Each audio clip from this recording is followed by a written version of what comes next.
Today, we are here setting a legislative agenda for the 9th National Assembly, a call on the Senate to broaden the search for a credible Senate president within the Northeast. This text of a World Press Conference by Partner for Legislative Agenda for Nigeria, a coalition of civil society and youth groups in Nigeria on March 27, 2019, here in Abuja. Gentlemen of the press, sequel to the recent concluded presidential and legislative elections, it becomes imperative to begin a serious agenda setting for the 9th National Assembly, starting from the leadership of the Senate.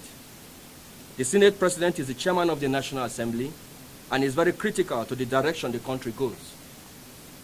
We are concerned about the need to avoid the unnecessary rancorous politicking that led to the emergence of Senator Abubakar Bukola Saraki, that was in 2015, and the subsequent psychological and physical combat that follows.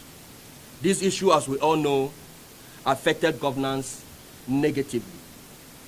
Our major intention is to create an harmonious executive-legislative relationship that will help the country achieve sound and effective governance.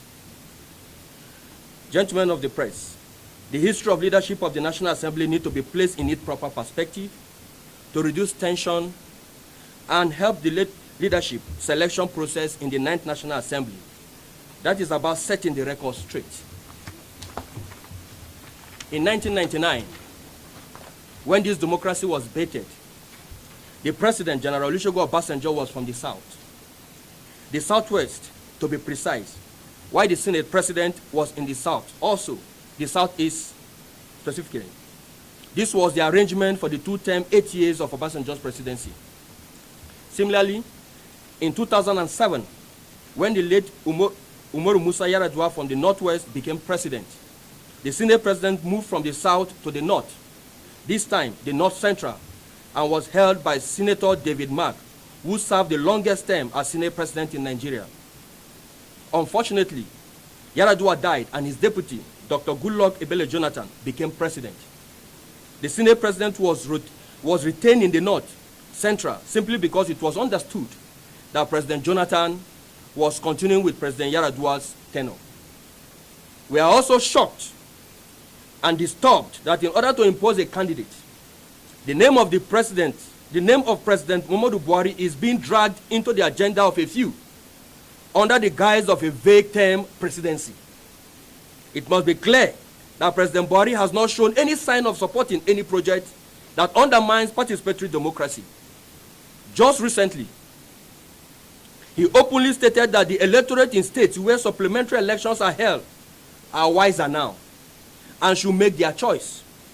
Also, during the APC primaries, you are aware, contrary to APC National Working Committee threats, the President encouraged aggrieved aspirants to approach the court for redress and disagree with the party on its undemocratic stand then.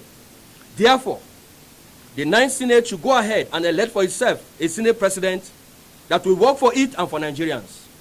This position shall be communicated to all appropriate quarters, especially the senators-elect, President Muhammadu Buhari, and all major political parties.